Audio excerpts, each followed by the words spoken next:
But nevertheless, so then in the biography episode that we've been meandering around about, the Isaac Yankem gimmick, and I think I've told you this before, but it's been quite a while. Don't know if folks have heard it. All the talent that I either funneled to or helped develop for the WWF. I mean, starting again when the Smoky Mountain days of Chris Candido and Tammy and the Heavenly Bodies and et cetera, Al Snow that we talked about, and Glenn. Through OVW, even with Cena and Batista and Orton and whoever the two people Vince has called me about, excited. One was Isaac Yankem, and the other one was Gene Snitsky.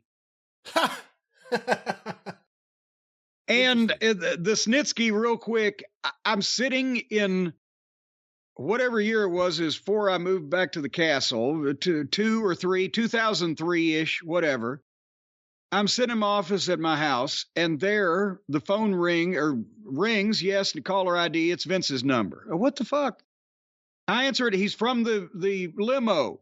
It's the morning after Raw. They're going to the goddamn airport, wherever the fuck to fly out.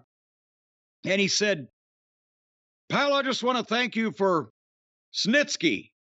I said, "What?" And he said, "Oh, he had a great debut." And I think that was the debut where he punted the baby in the stands or caused a fucking miscarriage with Marlena or whatever they had go on. Didn't he punt a baby into the crowd? I think it was Lita's, not Marlena. It was Lita. No, not I'm sorry. Marlena is the miscarriage that Shitstain and Whodat, his little buddy, wrote.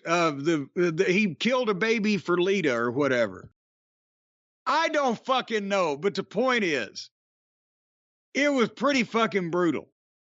And Snitsky had been down here in OVW for a few months, and I'm not saying, I mean, he was a great physical look and a great face, and I'm not knocking him. Whatever angle they had him do was just horrible. And Vince said, "Well, I know we didn't give you much time with him, but he did great. I just wanted to let you know, sometimes we pull people up and they've got to sink or swim or what." He's basically acknowledging we just pulled him up out of nowhere and did this, but I loved it, so thank you. I'm like, "Oh, well, thank you."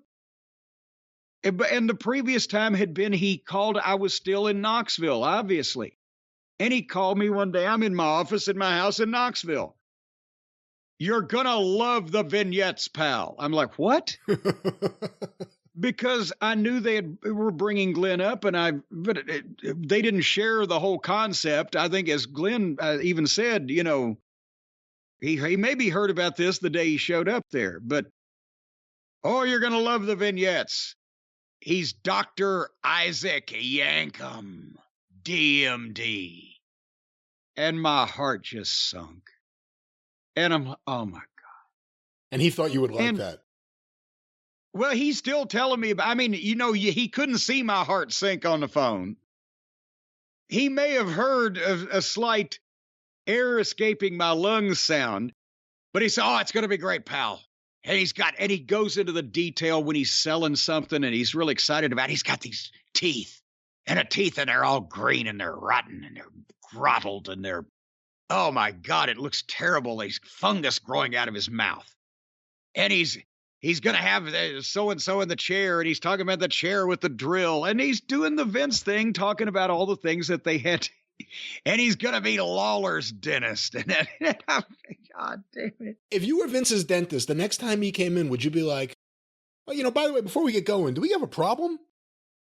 I'll tell you what, if in 1995, if Vince McMahon went to a dentist that was watching wrestling and Vince knew about it, he'd change dentists. But so anyway, nobody liked the fucking gimmick, and everybody that knew Glenn was horrified because they were like, "Oh, this could be the kiss of death." And everybody that, didn't really know him, didn't really care, just like, "Oh shit," rolling their eyes. Here's another fucking big guy with a goofy gimmick.